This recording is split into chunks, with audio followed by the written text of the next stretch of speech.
Okay,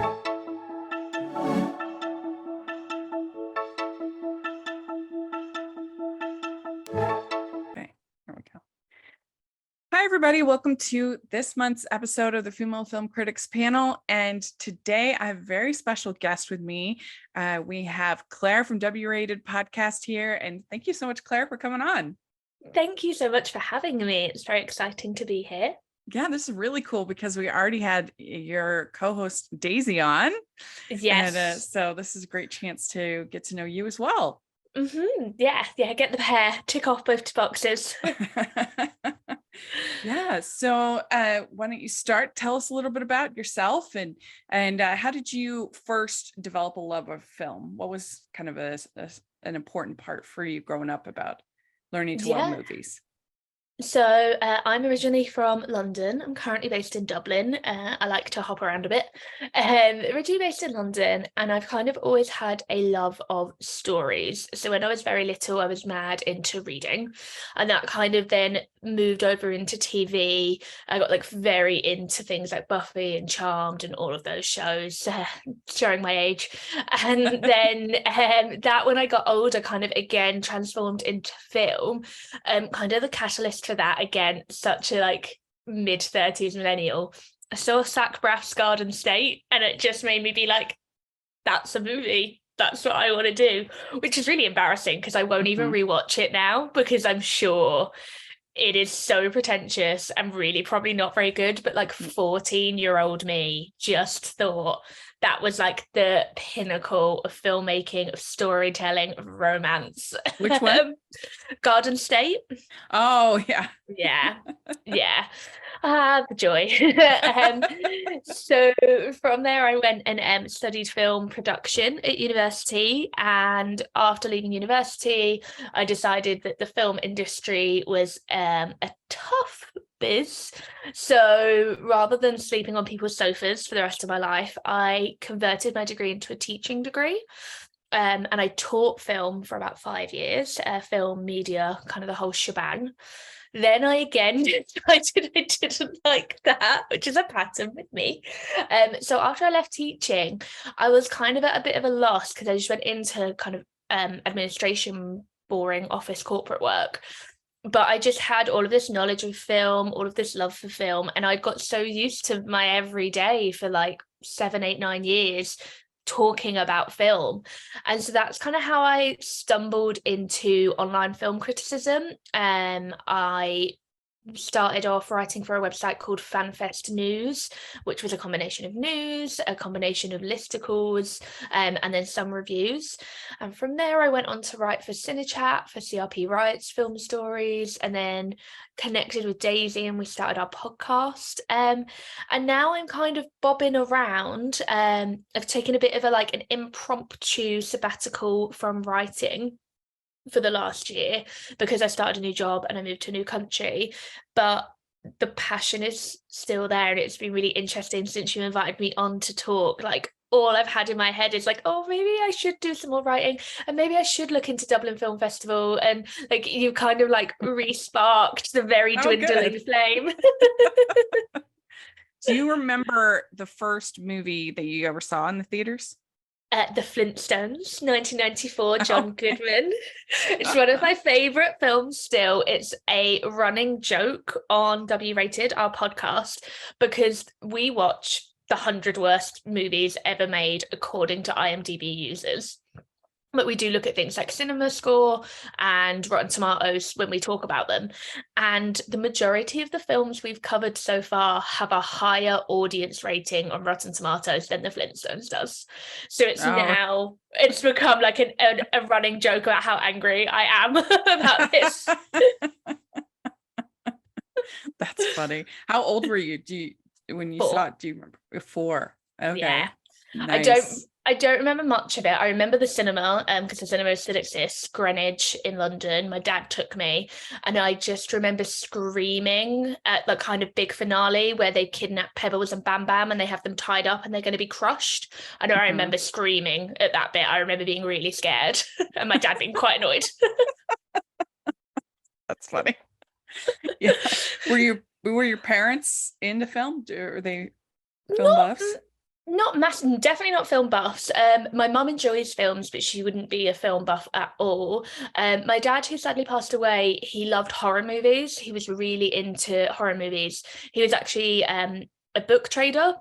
So he got me into the love of stories, and got me into film, got me into books, and then he was the one that got me into Buffy and things like that. So I've spoken before in the past. He had like a shelf of all of his favorite movies in our old house, of all of his VHSs, and I really want to try and find like an old photo of it and see if I can figure out what the films were, because I know I've seen some of them, like From Dusk Till Dawn. I know he loved Interview with a Vampire, like he was mad into vampires, and Salem's Lot is the next one on my list that I need to see because I know he loved that. So yeah, Oh, that would be fun. You should do that. yeah, that's kind of a mission. I need to get my mum to get the suitcase of photographs out. Yeah. Yeah. Do you remember him taking you to a horror movie?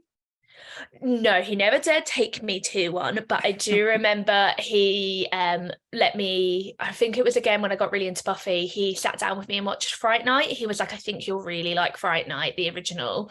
And then I was always allowed to have loads of sleepovers. So he'd always like get out some of the movies for my sleepovers and just leave them on the table. And he'd be like, right, you can maybe try Carrie, you can maybe try these. Like, I know he loved Carrie, and Carrie is one of my favorite movies now. And yeah, like the sleepover that he left Carrie on the table for us, like my friend, I've been friends with her since we were 6 years old, she's still mad about it. Like she's still scared of that film. That's funny. He's like, hint, hint, you could watch these.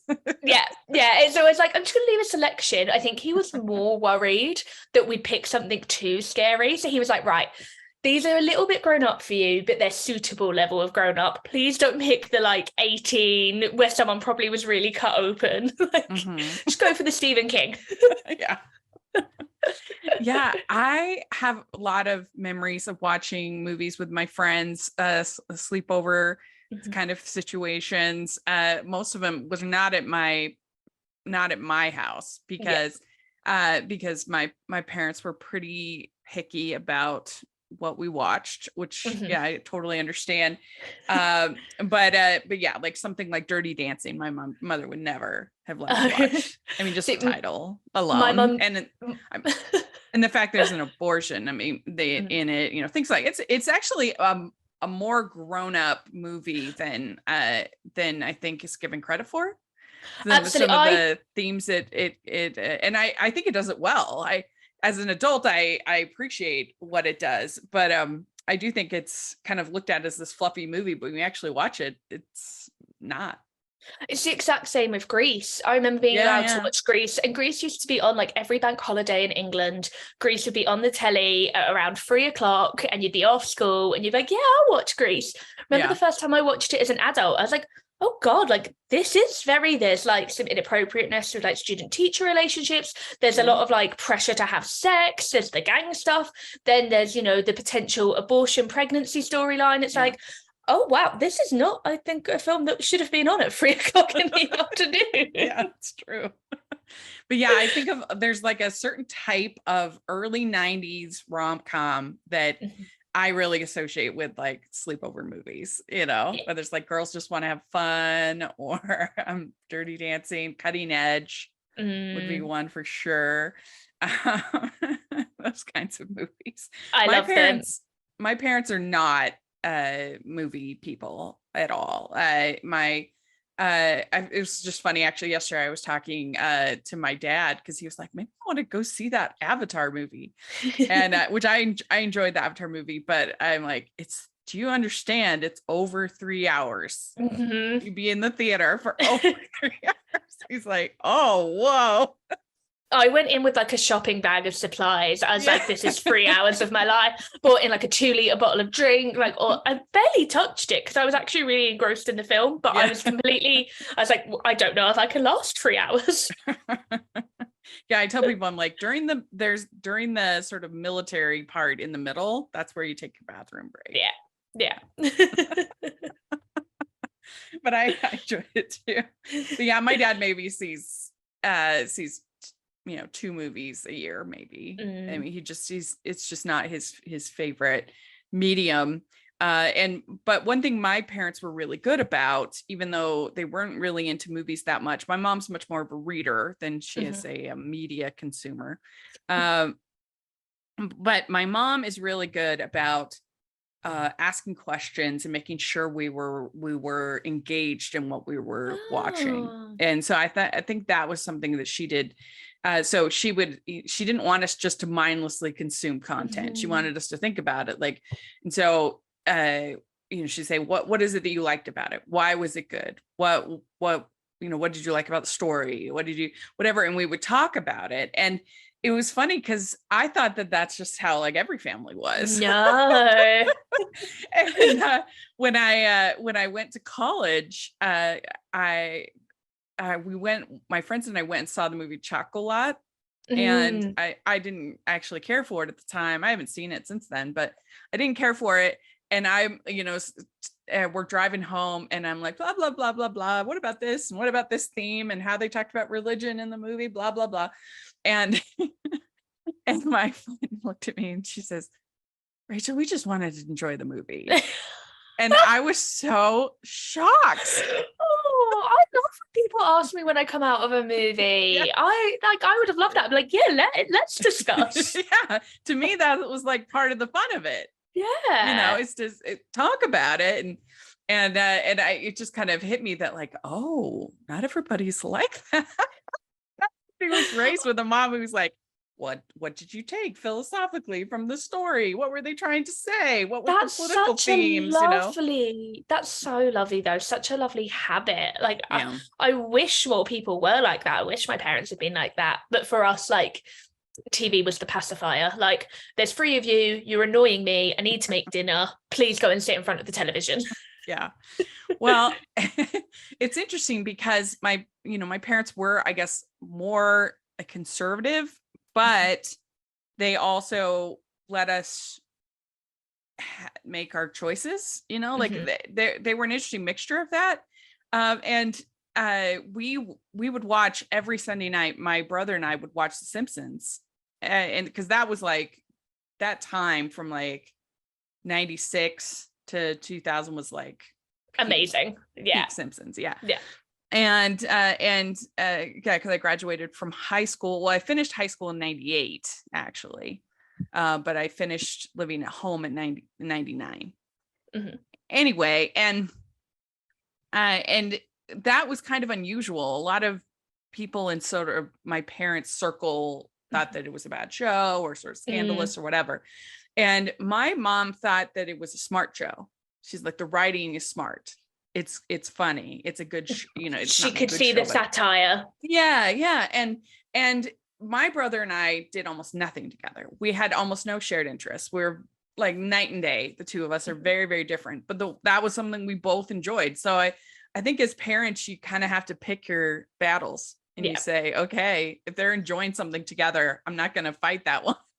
And absolutely. And that's similar to me. Like I didn't get on with, I've got 2 brothers, but one's a good bit older, but my brother that's close in age, we didn't get on that much, but for whatever reason, like my dad knew the original Buffy film and he was really into vampires. So he saw something in that show that he thought for my young daughter, she'll really enjoy that. But then he got my brother into it as well. And so the 3 of us pretty much every Thursday night would all sit, the 3 of us, and watch it together and talk about it. And so then we didn't have cable at that time. And so you had to wait like 6, 7, 8, 9 months for it to get to the kind of mainstream TV. And so one year for Christmas, my dad was like, we're getting cable. He was like, I want Buffy. The kids want Buffy. We all want to watch it together. And my mom was so annoyed because she was like the primary earner and she was like, please don't make me spend my money on cable so you can all watch a silly vampire show. But we were like, it's family time. Yeah, it really is. And my dad, he does have particular movies that he loves. Like he loves Breaking Away. I don't know if you've ever seen that. No. It's this bicycle. It's about these teens that are super into cycling. It was in the 80s. It's pretty funny. It's pretty well written. I think it even got nominated for best screenplay. I'm pretty sure. Yeah, he loves that. He loves My Left Foot with Daniel Day-Lewis, which is a really good movie. Yeah. And what's funny too is that whenever my dad goes on a plane, he Mhm. always picks the weirdest movies to watch. I was just like, what? Like the other day he had watched Taken, the original Taken, and I'm Oh, like, yeah. I've actually never seen it, but I'm like, Dad, that's an R-rated film. Why did you pick that? And because they are, more on the conservative side. He was just, I don't know. It was just Did funny he to enjoy see it. it? Yeah, I think he did. I think he Oh. liked it. So it's funny. Like, uh, but yeah, that was kind of how I got my introduction. And the first movie that I really remember, I'm sure I'd been to other films, but the one that like sticks out Mhm. was going to see The Little Mermaid when I It's my was. favorite Disney film. Me too. It's one of my favorites, and it's still just, I think, had such an influence on me. It was the first music I ever really loved. It was the first movie I ever really loved. My sister and I would sing the songs at night. Yeah. We figured we'd have competitions to see who sounded the most like Ariel. And, I still absolutely love and adore it. Are you a fan of Rachel's Reviews? Do you look forward to Family Movie Night, Female Film Critics panels, or the Talking Disney podcast? If so, please consider supporting the podcast by becoming a Patreon. As a patron, you get to access monthly events such as the watch-alongs and Q&As, where you get to talk to stars and find out the behind the scenes of the movie making industry. And you can pick what I review for Family Movie Night or even become a guest on the podcast. Podcasts and YouTube channels are expensive, and I really, really could use your help. I would so appreciate it. You also get to be a member of the Facebook group where we talk about all the films that we're seeing, and we have so much fun. Go to patreon.com/hallmarkies and select one of the Rachel's fan tiers. That's patreon.com/hallmarkies. About this live action remake that's coming out.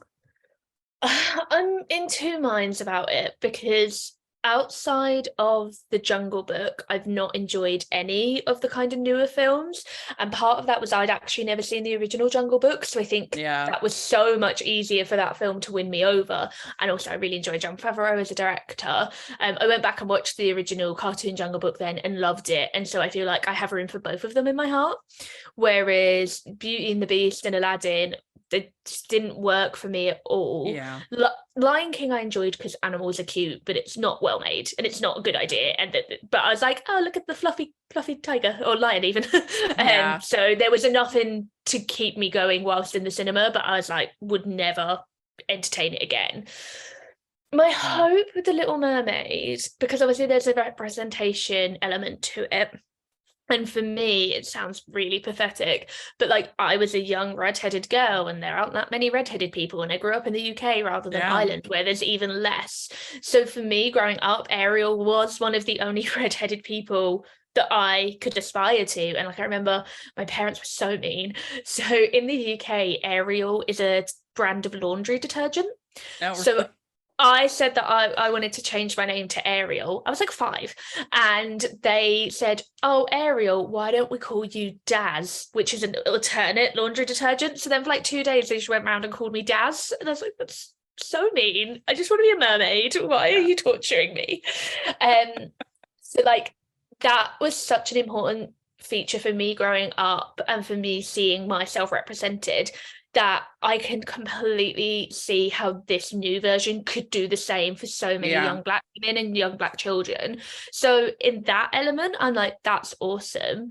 I wish that they could get that representation from a new story and not change an old one, because I think it'd be better for them. I think it like and better for the film industry. Like I wish we had more original stories, and I wish that Hollywood especially would take on original stories from marginalized communities.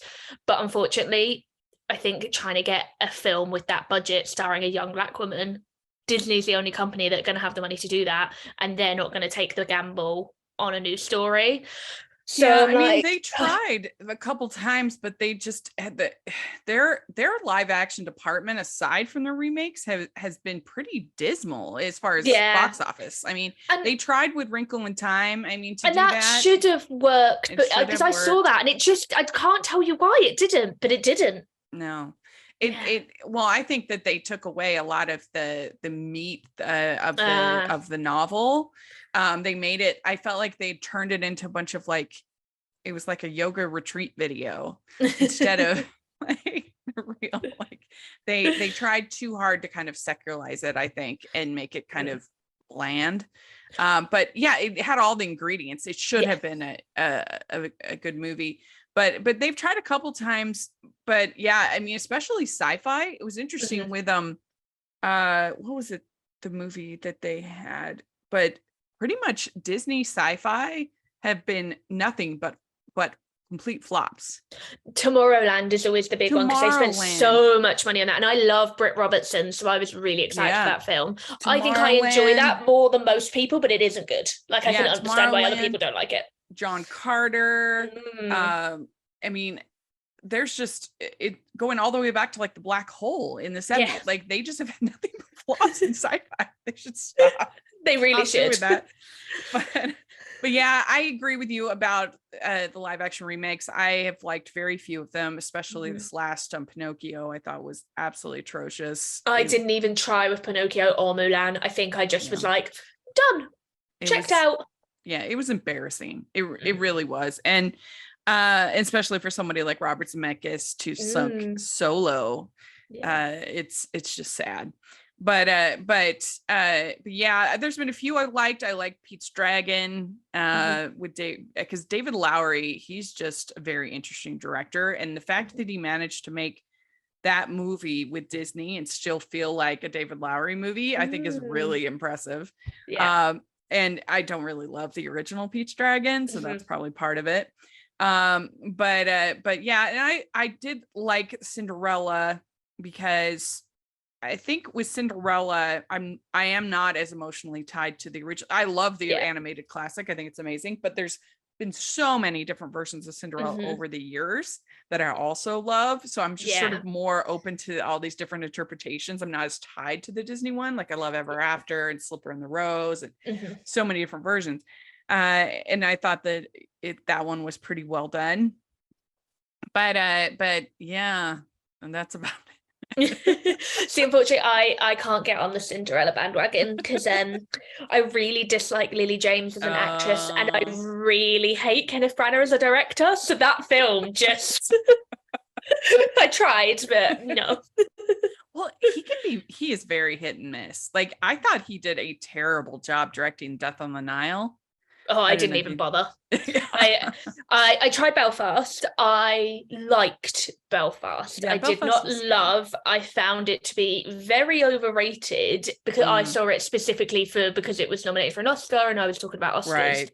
I thought it was lovely. I thought it was a really interesting story, but I didn't think it was in any way groundbreaking. I didn't think it was anywhere near the best film I had seen of the year. I enjoyed it, but I felt like my biggest problem with Belfast was I felt like that whole scene when he steals the detergent and then she goes back and makes him like, I'm like, there is absolutely no way that mother would do that, would go back to the scene of like a mob. Yeah. Like she might start to go, but she'd get to a point where she would see the mob and be like, oh no.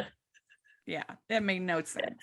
Yeah. But so how did you meet Daisy, and how did this whole W Rated come to about? So me and Daisy actually just met through Twitter during the pandemic. We were kind of in a lot of the same circles through social media, and during the pandemic, some people organized weekly film screenings. So every Saturday, like sometimes 10, sometimes 30 of us would all log onto a website and watch a film together, and we'd have a chat. And I grew closer to her through that. And so then we became just close through Twitter. And we then we also would go to the Filmageddon screening things that they would do online during the pandemic. So then she brought up that she wanted to watch the 100 worst films ever made. And I was like, you should definitely document it, like a blog, reviews, podcast.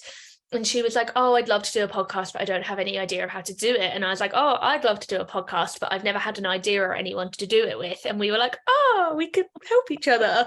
And actually, as then we became better friends through that, we learned that we went to the same school and we're from the same area. No way. She's about 4 or 5 years younger than me. So she started the school when I was kind of starting to leave, like my last couple of years. But yeah, grew up 10, 20 minutes from each other, went to the same school, and the university I was working at when we became friends, she had actually gone to that university for a short time. So like our paths had just been passing each other, but moving together. So it's really nice that we finally crossed over. Yeah. That was an interesting thing about the pandemic, that it did provide some opportunities for friendship in a weird way. Yeah, it provided so many opportunities, not just with friendship. Like my work as a film critic, I was at my best during the pandemic. I've flourished, and I think that's partially why I've kind of taken that semi-sabbatical, because the ease of access has dried up, the availability of time for myself has dried up, and I definitely don't want to go back to the pandemic, but I wish some of the things that it caused could have stayed around. Yeah, like the online festivals, things like that.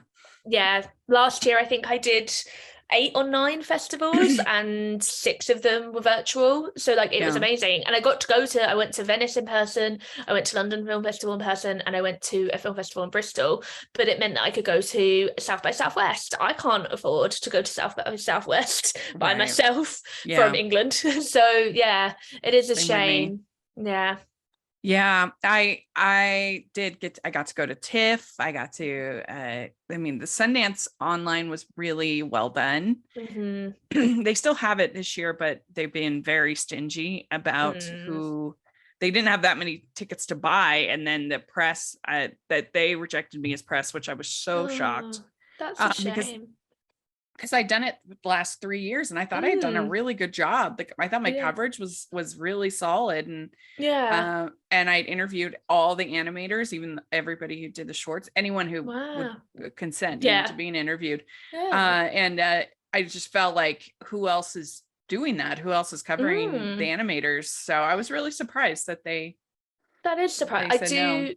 I've seen other people share similar thoughts, people that have done it 2, 3, 4 years in a row who equally got denied. Yeah. It is interesting. I don't know. I'd love to be behind the scenes and see why that decision, like who's making the decision and what's the criteria. Yeah, you think, especially me being local, a local female critic, you think that, I don't know. Yeah. I was just surprised. And especially doing interview coverage, because there's so many people that just want to do reviews. So like someone that's doing interview coverage, especially like shorts coverage, like they're not the hot tickets, are they? So yeah, it's interesting. So have you always been sort of a defender of what we'd call bad movies, or is this something new you kind of developed through doing the podcast?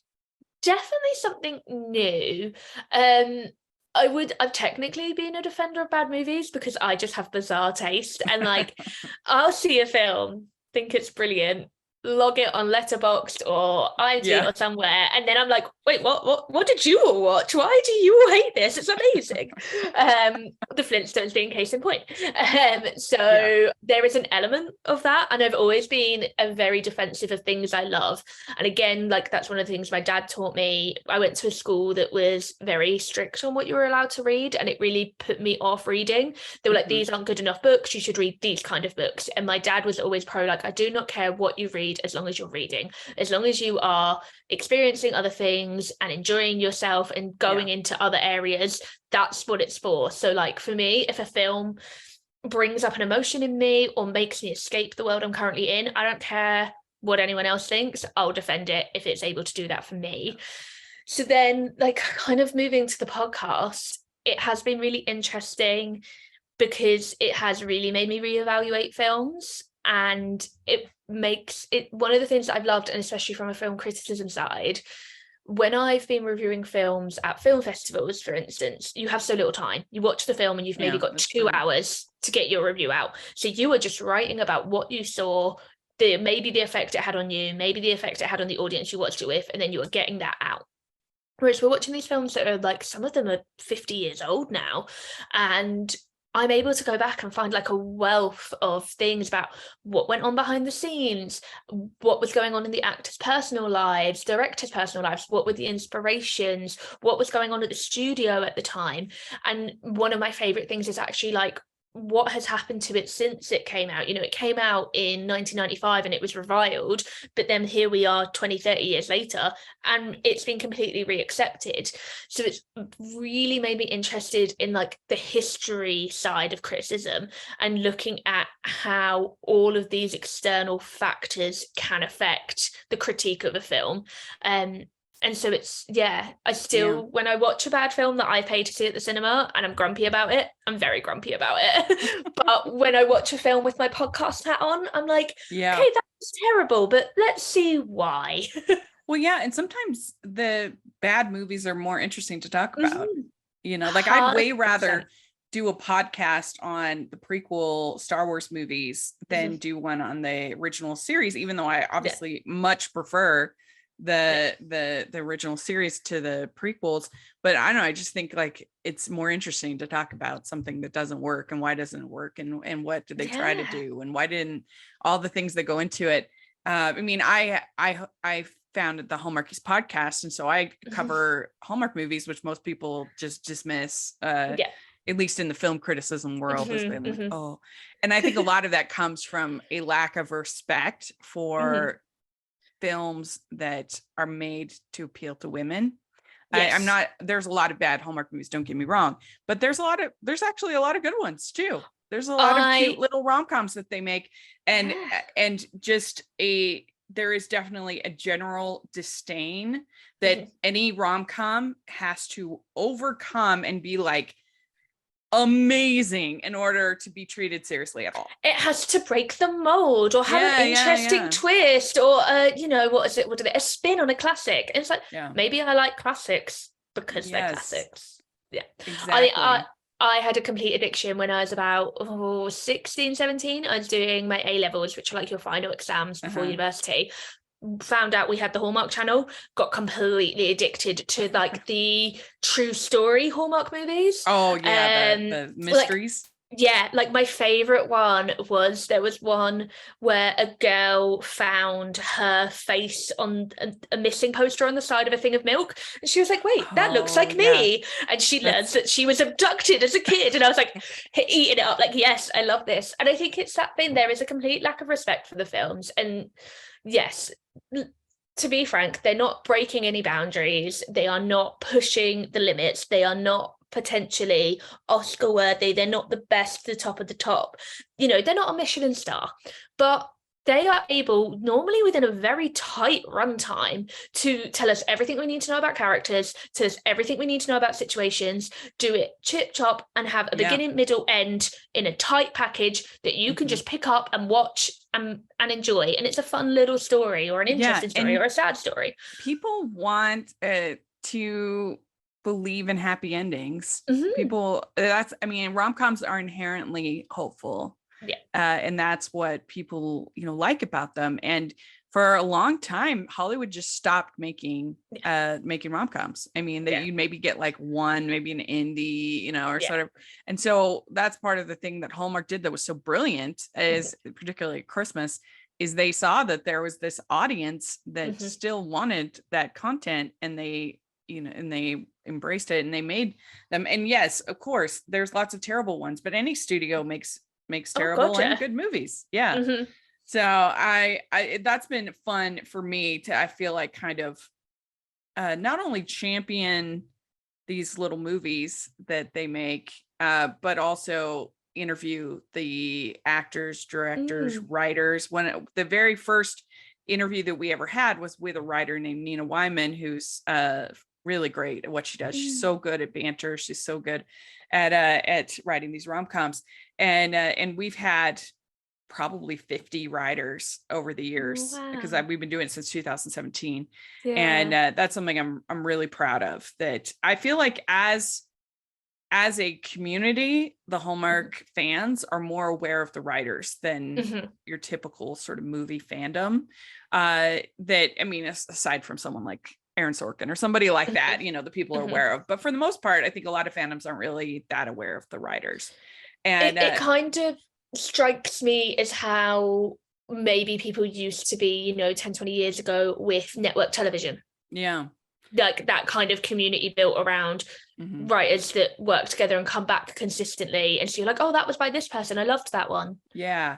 Yeah. Because I mean, these movies are so banter dependent. Mm-hmm. And so I think that in a way, the writers are actually the stars of the, Mm-hmm. because you can put almost anybody in the leads. And I mean, sometimes people just don't have chemistry, but for the most part, you can put almost anybody in these leads and it'll be fine. But it's the writing that really gets it. And like people, when Candace Cameron Bure stopped doing the Hallmark movie she's doing for another channel, people were like, oh, you know, are you gonna miss her? I'm like, not really. I mean, anybody can step the into next that person role. in line. It'll be fine.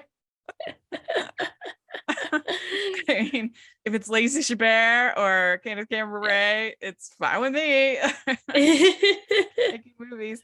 But yeah, so I feel like I kind of understand what you all do in W Rated, because I look on Letterboxd and it's just these Hallmark movies, no matter, there's just some people who I'm like, why do you even watch them? Yeah. Like you have these Yeah. people and literally every single movie they give 1 star to. And I'm like, why are you watching these movies? If you pick like, a different you don't studio. have to, you know, like you don't have to, you're not a journalist or whatever. Like, I guess I'd understand that. But these people on Letterboxd that just hate watch 100 Hallmark movies. I'm like, why are you doing that? Like, I don't understand that.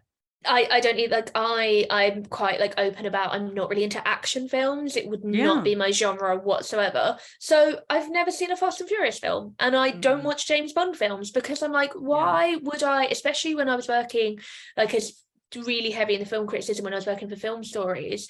I didn't apply to go to those press junkets because I was like, no one needs to read a review from me about the latest James Bond film who doesn't like James Bond and isn't a fan of the actor. You don't want a review from me going, this wasn't very good because I don't like this genre. I'm like, no. Yeah, that's not fair. It's not fair to the movie. No. Like I have been trying to kind of expand my palette as far as I've been, like last year I went to quite a few horror movies. I went to Scream, I went to Black Phone, I went to Barbarian and Menu. But like when I go, I'm judging it for, is this a good horror movie? Like because that's just not fair if I'm like just against the genre. And I feel like that happens all the time with romantic comedies, is people are just, especially you have these male critics who just think romantic comedies are stupid and they go into to review them, and I know you can just tell that they didn't even give it a shot. Yeah, and we see that a lot with W Rated. Not even so much with rom-coms, but actually really things aimed at younger people. So things aimed at kids or things aimed at teenagers. They just get destroyed. But then you'll go and you'll find like Bratz being one of them. Like I will say I didn't love Bratz. I watched it for the podcast, but Daisy and our guest Billy for that episode had such a passion for it because they saw it when they were that age. So to them, it was like prime for them. And there is such a passionate Bratz community and lovers of that film who are all of a similar age. But you read any review that came out when that film was made, it was talking about how it was really over the top sexual. It's not at all. It's like so tame, and how the acting's bad and how it's completely unrealistic. And it's like, teenage girls want things that are unrealistic. Like Mean Girls is completely unrealistic. Those girls couldn't walk around wearing those outfits, talking the way they do in a school. But the world loves Mean Girls because it had a cutting, biting script, and it was from Tina Fey, and we all respect Tina Fey. But that doesn't mean that that gets to be the only teen film that sneaks under. But because, at that time, the ones who were kind of creating the pantheon were white, middle-class, older men, middle-aged, like, God forbid a teenage girl wants to see a bit of fantasy in her teenage girl film. No, it's true. It's true. So what would you say is the worst of the worst that you covered? Oh, probably a toss up between disaster movie, like Mm, those kind of movies, because yeah. they're actually not the worst of the worst in terms of watching them.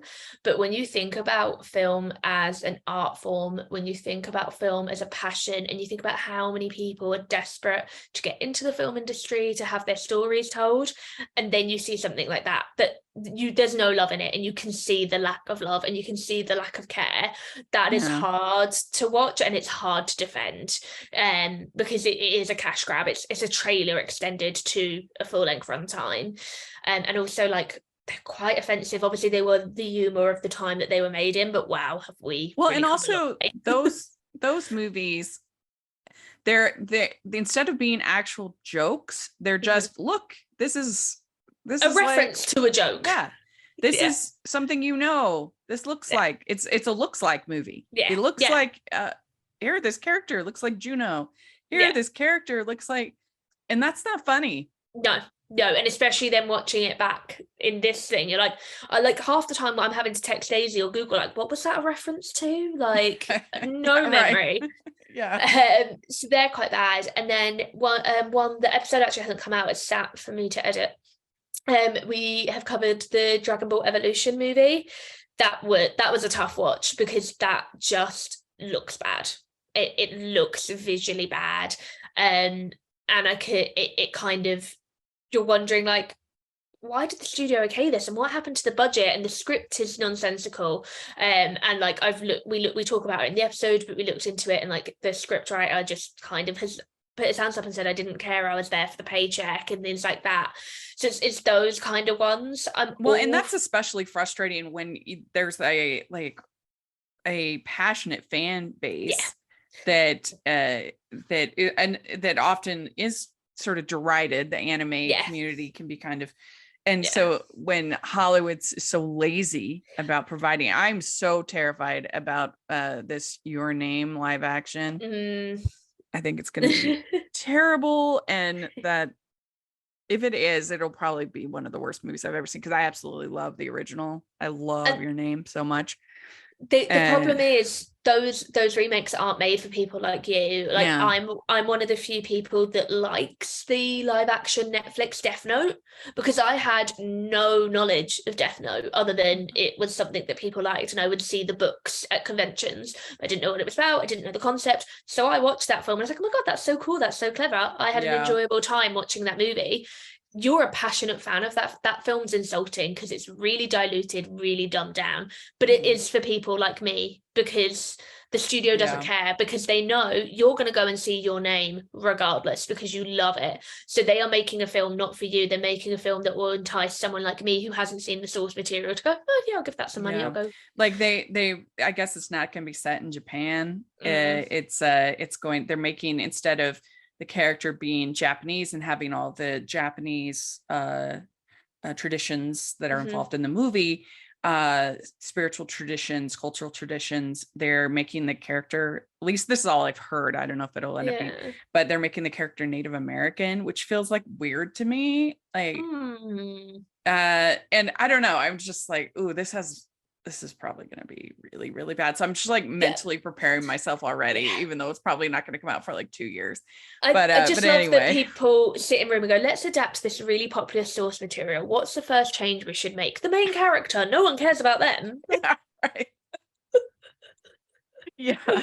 But yeah, I agree. I mean, that's definitely, obviously they are trying to make it as sort of streamlined as possible. But you know, Mm, one thing that's interesting, I thought about this many times, is that romantic comedies have a great track record of being remade. It is mhm. like, I think by far the most successful genre, Yeah. whether it's like Father of the Bride. Like, I don't think there has actually been a bad Father of the Bride movie. Even this most recent one, I actually really enjoyed. Mm, This last June, they had a new one, but there's two from the 40s, which are really mhm. fun. There's two from the 90s, which are really fun, and then this new one. And so and you've got Mail Story, Yeah. that you've got Shop Around the Corner, Good Old Mhm. Summertime. It You've got Mail. I mean, just whatever incantation of that story is going on, it works. It just works. And I don't know. I It's think, interesting how a lot of it just seems like the templates for romantic comedies work in remakes because if yeah, you stick to the formula yeah. works. And I think that with rom-coms, the core element of the rom-com is the people. The core element of Yeah. a rom-com is the And the people and the banter. romance. Yeah. So as long as you have those core two character types with their core love, you Mm-hmm. can change all of the wallpaper around it. You can update it. You can put it back in time. As long as you keep what makes those characters spark, Mm-hmm. you can keep doing it and doing it. It's like A Star Is Born. I know that's not necessarily a rom-com, but it's a romance. Yeah. And, True. that's been done so many times because, again, the story isn't she's an up and coming star. And this time the story is two people passing through lives and connecting for a brief moment in time. So as long as you make sure that they do that, it's going to work in any time period. It's going to Yeah. work with any genre of music. Whereas I think, yeah, when you look at things like sci-fi films and fantasy films, there's too many elements that once you tweak one, they all have to be tweaked and then they all fall apart. Yeah. I think that's true. We'd like to take a second and thank our sponsor for this episode of the podcast. It's the Hallmarkies merch store. Are you looking for that perfect gift for the postable, hardy, or Hallmarky in your life? What about getting that t-shirt or hoodie that will help you stand out at your next holiday party? Now is the time to check out the Hallmarkies merch store. Full of festive designs by artists like Jessica Miller, Carrie from Hallmark Comics, and more. You can even have more than just shirts, but totes, cell phone cases, notebooks, mugs, and more. And it isn't just Hallmark. We have designs for Anna Green Gables, Man from Snowy River, The Nanny, and more. Every purchase at the merch store goes to help support the podcast and allows us to make the great content you know and love. There are frequent sales, so go to tpublic.com/stores/hallmarkies or see the link in the description. That's tpublic.com/stores/hallmarkies. You had to choose between watching a bad comedy or a bad drama. Which would you pick?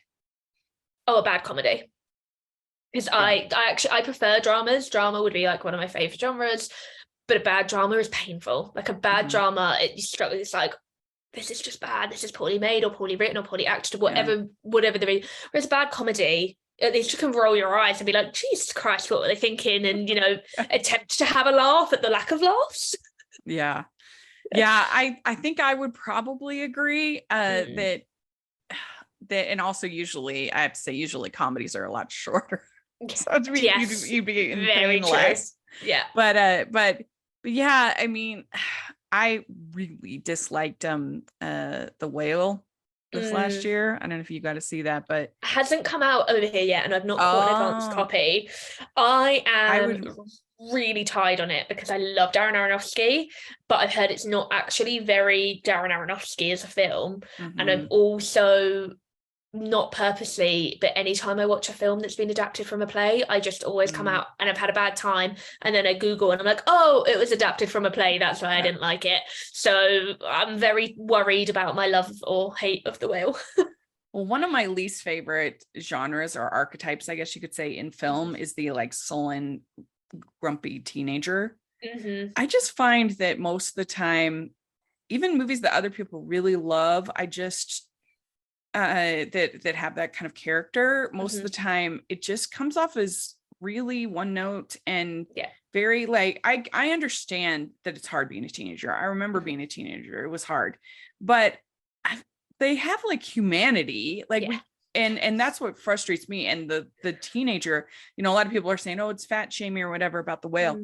That didn't bother me as much as this teenage girl. She was just one of the most unpleasant characters I have ever seen in a movie. She was absolutely terrible. She's so cold. She's so unfeeling to her father. I mean, really wanting him to just die. And I get why she would be angry, but it's just too much. It's too much. I mean, I said the only thing that makes sense about this movie is if it's an origin story for a serial killer, because her character is so unfeeling to me. And I just hated her character so much. And yeah. And it's not Sadie Singh's fault. I mean, she does what's asked of her, but I don't know. like they deserve to be treated with some degree of like humanity. And Mhm. I watched I wasn't a big fan of the first Stargirl movie on Disney Plus, Mhm. but I just watched the sequel called Hollywood Stargirl, and it Mm. was so good. And you finally Ah, have a teenager character that has some nuance, has some mhm. personality, has some, like, she was just such a great, lovely, warm, compassionate human being. And I'm like, this Good. is teenagers. Finally. Like, Yeah.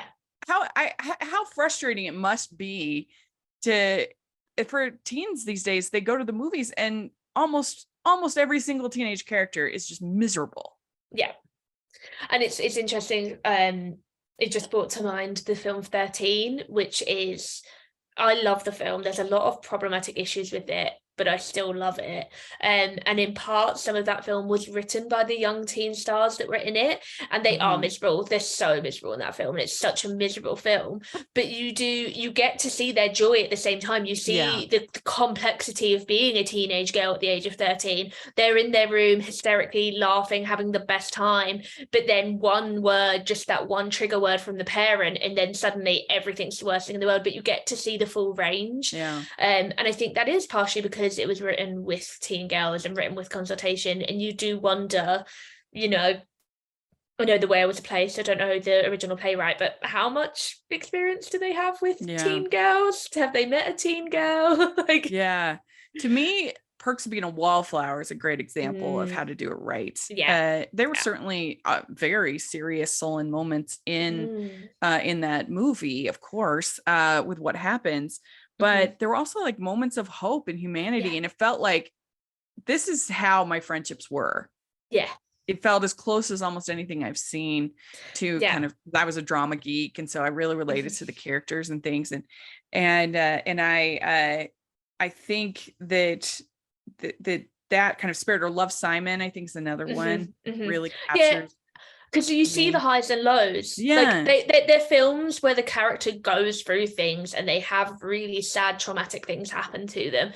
But we also get to see them experience joy, and not just at the beginning and at the end. Like, weave throughout. You can be going through a terrible Yeah. period in your life and still have a good day, and vice Yeah. versa. Right. Yeah.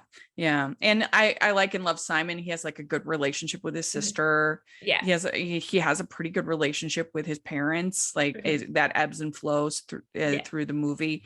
And so I just wish that more were written like that, as Yeah. opposed to The Whale. Interestingly, both of them were adapted from books, so maybe we just Yeah. need more book adaptations. So, we have Yeah. hundreds of them, so maybe not. That's true. So what do you think about 2022 as a year for movies? How do you feel?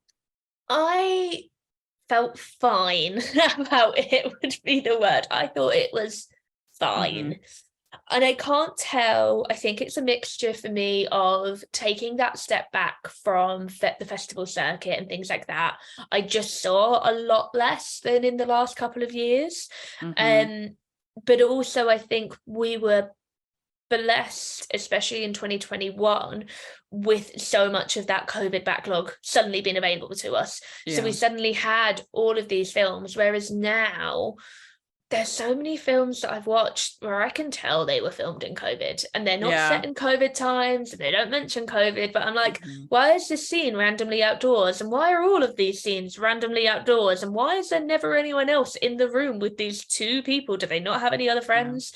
And it's Well, really affecting me. you could even tell that with some of the, like, the Marvel Thor Love and Mm, Thunder. You could tell, mm, you could see COVID in that movie a lot, all because you over. could tell that people weren't in the same room when they were shooting things. There's all this distance, all this Yeah. stuff that you could just tell that, oh, they had to And shoot this separately because of it COVID. felt so small, just even in the sets. Like, Yeah, yeah, yeah. I've never known a Marvel movie to feel tiny, but it Hmm. felt small. The rooms felt small and the people felt Yeah, small.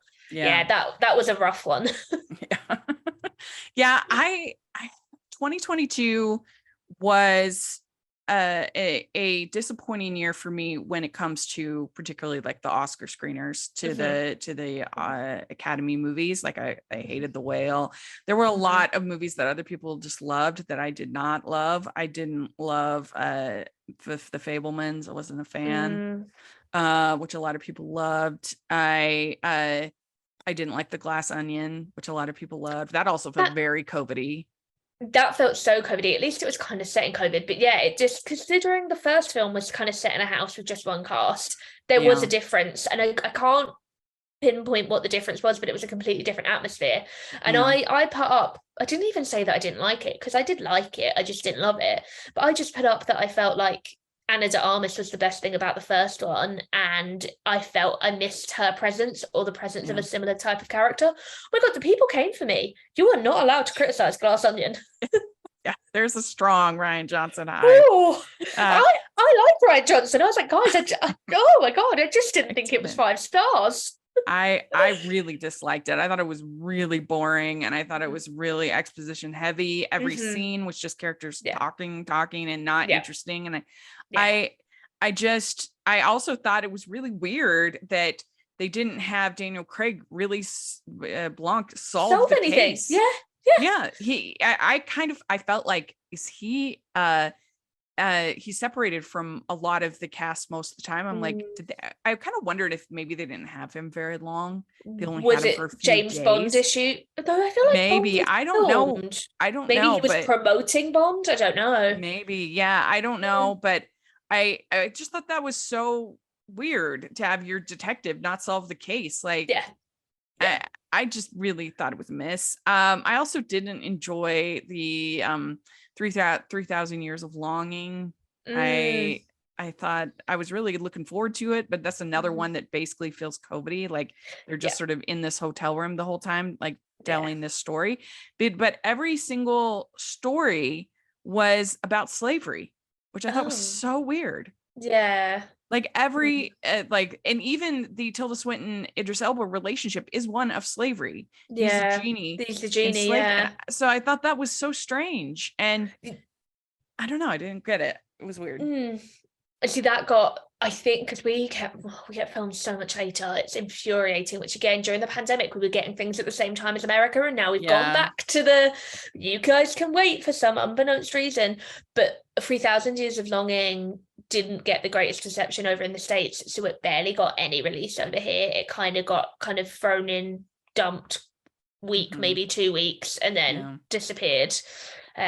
Which sometimes can suck, because even though like American critics might not enjoy a film, I still might want to watch it. I mean, here's the question: why is it impossible to make a good Jurassic Park movie? Since the original. So I really like Jurassic World, and I really enjoyed parts of the second one. I can't remember what it's called. Lost Kingdom's the second Jurassic Kingdom, Park. I think. Fallen Kingdom. Yeah. I had great fun with it. Like, blew the raptor, jumped out of an explosion, and did she wink at the screen? I don't think so, but she might have well as. And I was like, this is nonsensical, and I bloody love it.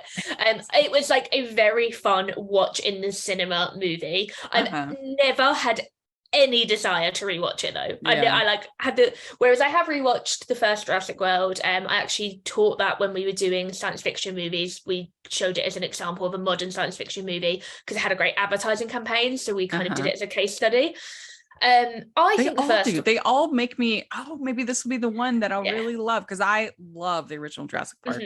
It is one of my all-time favorite movies, and it was very influential for me as far as my movie fandom.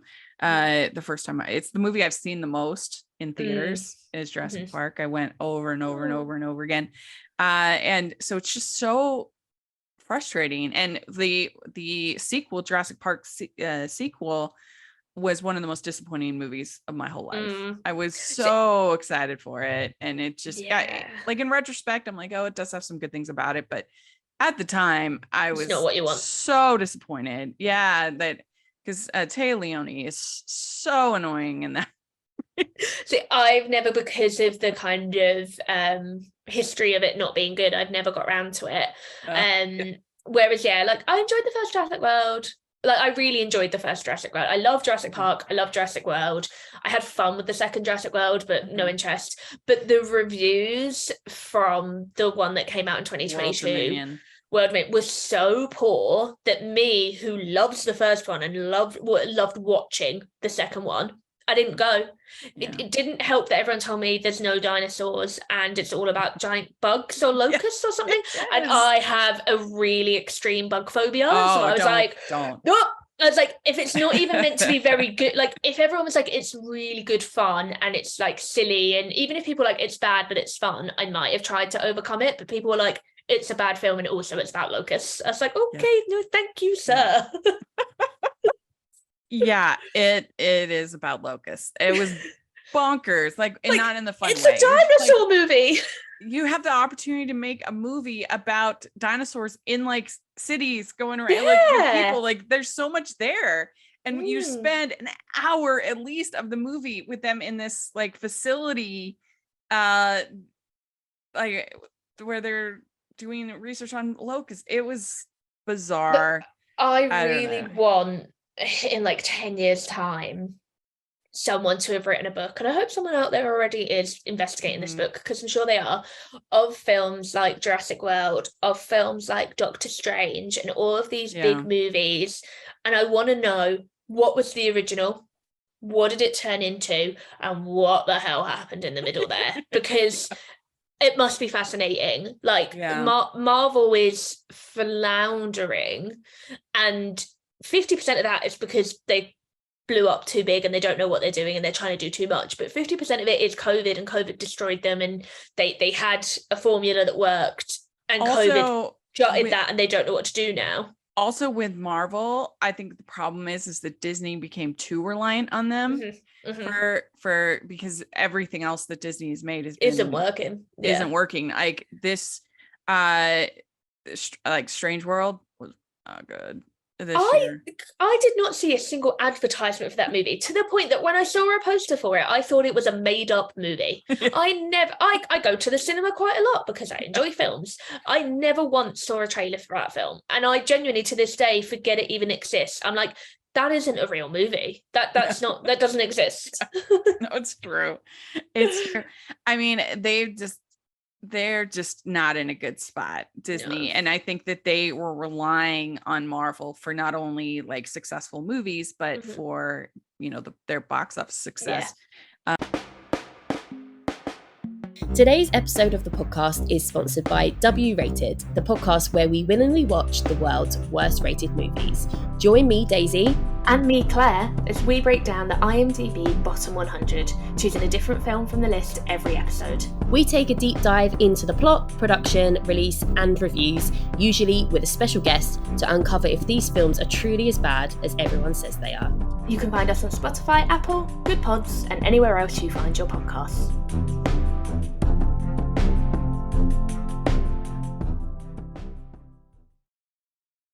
And they've still been very successful, but I think that's part of the problem. And pretty much the only thing on Disney Plus that people are really that's working for people is these, is Marvel. And so then they just went crazy. And like I kept up with the Marvel for quite a long time, and there were just too many shows. I just couldn't watch them all. There's no way. I don't have time.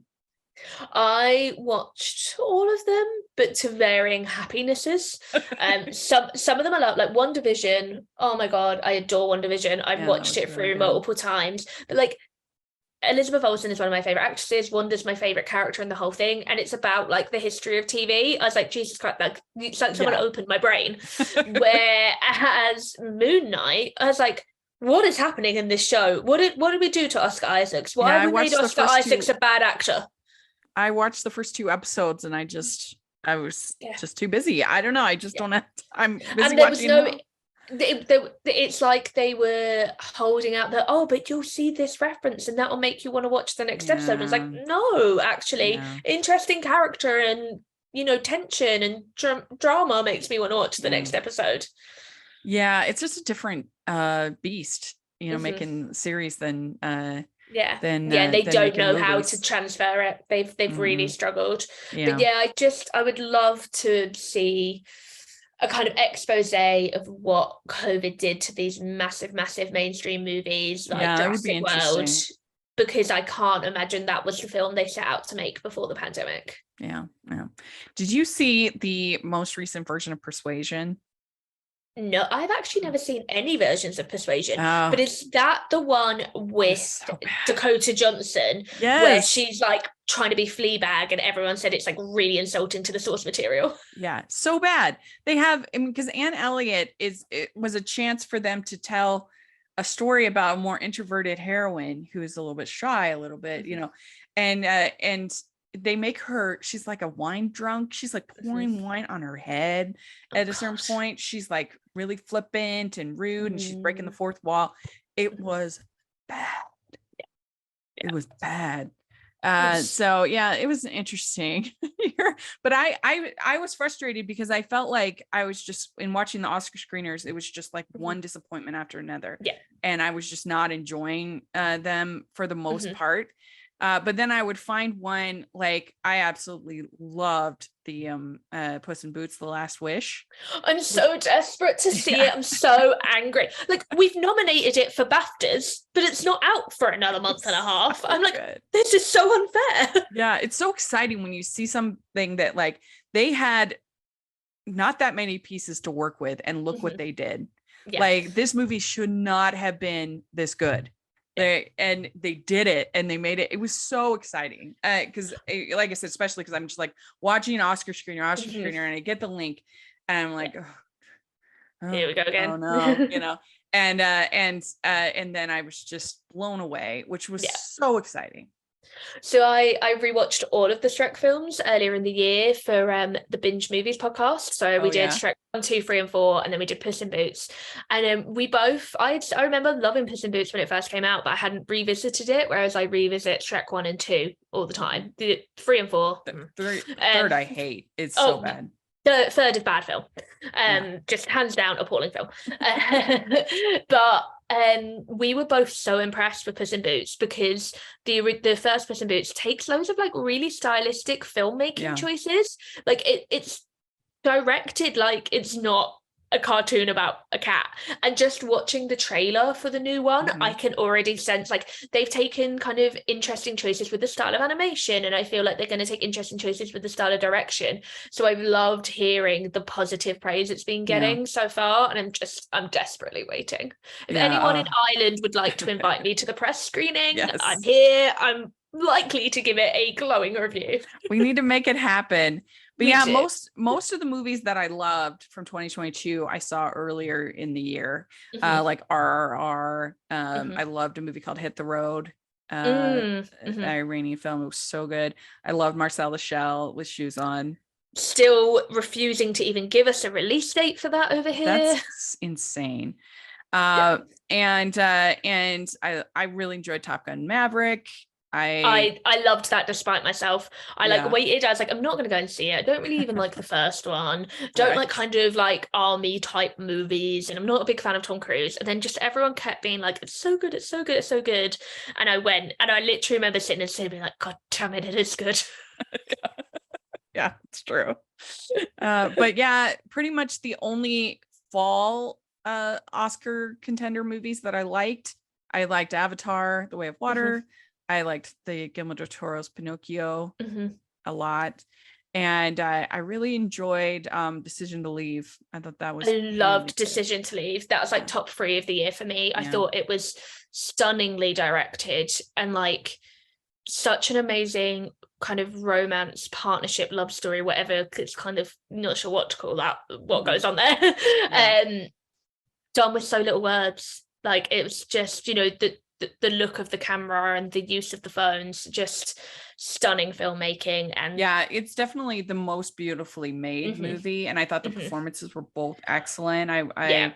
It felt like a new version of Double Indemnity, which is a really good film as well. But this idea of the sort of toxic love, and I kept me guessing. I really didn't know what was happening. I had no idea how it would end, and I did not see it ending the way it did, and I was devastated and so impressed, and just it felt like, considering it takes a lot from other like noirs of the past, it still felt completely fresh and completely original.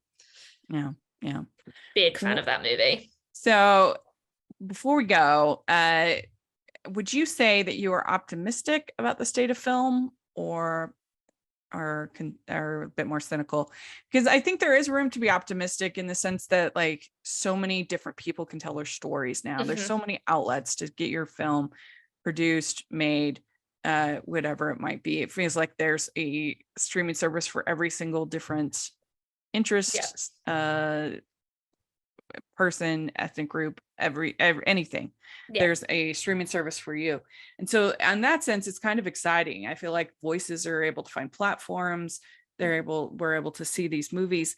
But on the other hand, obviously concerned about cinemas having been closed for, all that time, and can they recover as far as the big screen and the spectacle and everything like that, like I have mixed feelings. How do you feel? Absolutely, like very similar. Like I think it's really, there's so much good, and for someone like me, I am childless and I live in a large city, so I have so many art house cinemas available to me. I have disposable income available to me, and I have time available to me, so I can go to the IFI, or I can go to this lovely cinema called the Lighthouse, and I can see these smaller independent films that don't get as much of a run, and I get to see these amazing stories that I would never have seen years ago because they weren't being made and we didn't have the options of these wonderful independent cinemas. But on the flip side of that, they only really exist in cities, and they're expensive, and their timings are usually like 8-9 o'clock at night, and if you're working or you have kids, you don't have those options. So for the kind of average person, you've had more access than ever to film, but you have so much less access to choice, because again, like, there's so many streaming services and it's amazing, but I only have so much money. So I love a good horror film, and I love watching horror films at Halloween, and like sometimes I'm really in the mood for horror, but over here we have Shudder, but I don't love horror enough to pay for a horror only subscription service. Right. But when I look at Netflix, Amazon, we have Disney, there's so few horror films on there now because they've all gone to Shudder, because that's where horror films live. But if you're a casual horror fan, I'm like, where's my casual horror gone? What can I watch? So it's like we're giving ourselves so much more access and so much more choice, but the choice has never been harder to access. I also feel like in the past, where you would it was easier to stumble upon something that was great, because you would just go to the Blockbuster, and usually the thing that you wanted to see wasn't there, and so you would, let's watch this instead. And that never happens anymore, because it's there. You can just rent it, on streaming. It's always there, what you want to watch. And so like stumbling upon something. I mean, that's why I kind of like doing weird sort of projects. Like for instance, my friend Stanford and I will watch like all the Disney movies from a particular year, and we'll rank them. And we do those episodes like we just did 2022. And so it forced me to watch some movies on Hulu that I had missed that were actually kind of fun. And one called Rosalind that I liked quite a bit. And that's like a really interesting, like taking an old story, giving it a new twist, to having set in the olden times but modern, like that did it really well. Yeah. And so but unless you're doing a project like that, it's harder to kind of stumble upon a movie like that you have to really work to find those things, and you have and so I think the average person isn't really doing that unless you're like a particular fan of there's just so much content that like you it's harder to have that kind of happy accident, I feel like now. Absolutely. And like I know like my mum she doesn't get that much time to watch films, but if she does have time to watch a film, she wants to make sure she watches something that she's going to enjoy, and she'll like talk to me. She loves saying like, what have you been to see at the cinema, what have you reviewed recently? And I'll like when I would do like film festivals, she'd like make a list of all the films that I loved, and then she'd be like, and how would I watch that? Is that at the cinema? And I'm like, no, that's on Apple TV Plus. Right, do I have that? No, you have Netflix. Okay. And then the next one, what's that on? Only available on VOD. Can I get it? And it's tougher than ever, because she's like, I already have all of these services that I don't watch. Why am I going to have more? And so then you miss out on amazing films and it's great that they're getting these mega checks from places, but I don't know. I'm not a filmmaker. I don't know where the line is between, well, I'll get this big fat check, but only a very small amount of people are ever going to see it on this that streaming service, or I take the chance at a theatrical run and it's going to connect with audiences all over the world, but I'm going to make no money. And I don't know where that is as a filmmaker. Yeah, I mean, you look at Everything Everywhere All at Once. They took that risk. Yeah. I mean, and I guess if you're lucky, you have a distributor like that Come behind out, you that can help you take that risk. Yeah. And that it's interesting. But I also think they those guys are very lucky. They'd obviously worked with some talented actors before, but they had Michelle Yeoh, and I think if there was a different actress in that film, then they wouldn't have had the opportunities that they had, because she's such a champion of the arts and she's so well respected in the industry, and she's a recognizable name that I think you put a lesser known actor in that spot, that film would never have got, and it deserves everything it's got, but it wouldn't have got there. And it's just, it's a tick box exercise, and you can't tick all the boxes anymore. Well, and there's always just the you never know. There's always that I don't know, it's just a risk. Like you'll have there's so many, of course, films that I think, oh, that I was surprised, even though I didn't love She Said, I didn't think it was great. I was surprised it did so badly. I thought when I watched it, I thought this is made to be very crowd pleasing. Yeah. And I think like it's made to be this like inspirational, like, kind of a very mainstream movie. Yeah. And I think it wasn't really sold that way. It was sold as this kind of hard hitting drama, which it is.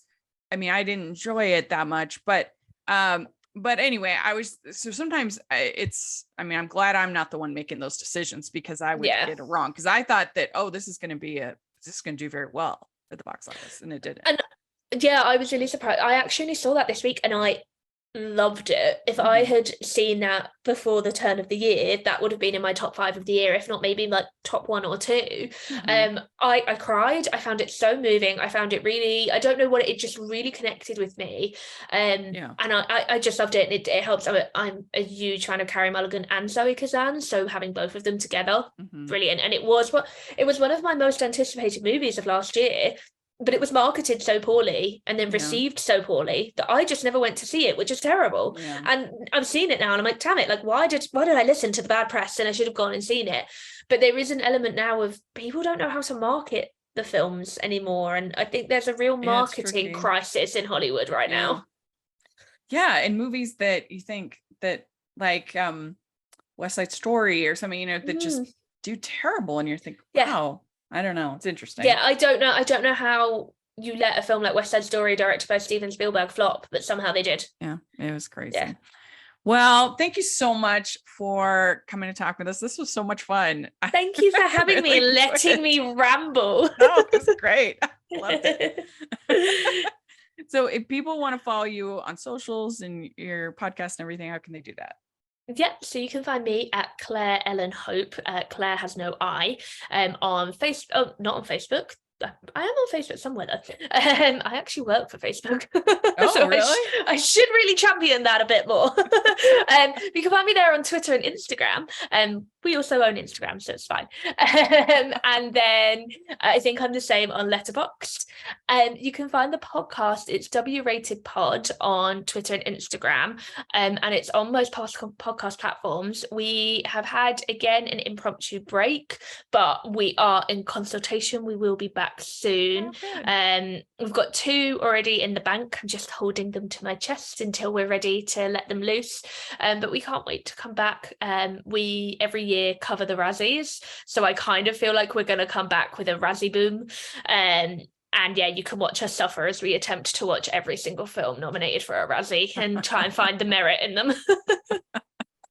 That would be really good. Well, I wish I'd known that you work for Facebook, because I just recently, just yesterday, finally got my Facebook back. It was disabled in November. Oh and my gosh. There was nothing I could do about it. I tried everything to get some kind of contact. It was so stressful, but finally one of my friends, her cousin works for Facebook, Oh. and she saved the day. I thought it was just going to be gone. I mean, it took 2 months. It was very stressful, but nevertheless, so my sorry. Facebook is up. It's so Yay! exciting. Yay! It's back after 2 months. But yeah. I'm sorry, we were having too many Christmas parties. And and everybody make sure that you listen to all our Female Film Critics panel episodes. Really fun. I'll put the playlist in the description. You should check it out. And you can find me all over social media, Rachel's Reviews, even now again on Facebook. So it's very exciting. And also at the Hallmarkies podcast. I have a lot of fun stuff going on there. And so check that out. And we also have a Patreon group and merch store. Check that out. And thank you so much, Claire. This was so much fun. It was lovely. Thank you so much. We'll definitely have to do it again. And we'll talk to you all later. Let us know your comments and all the things we talked about. We'd love to hear in the comments. And we'll talk to you all later. Bye, everyone.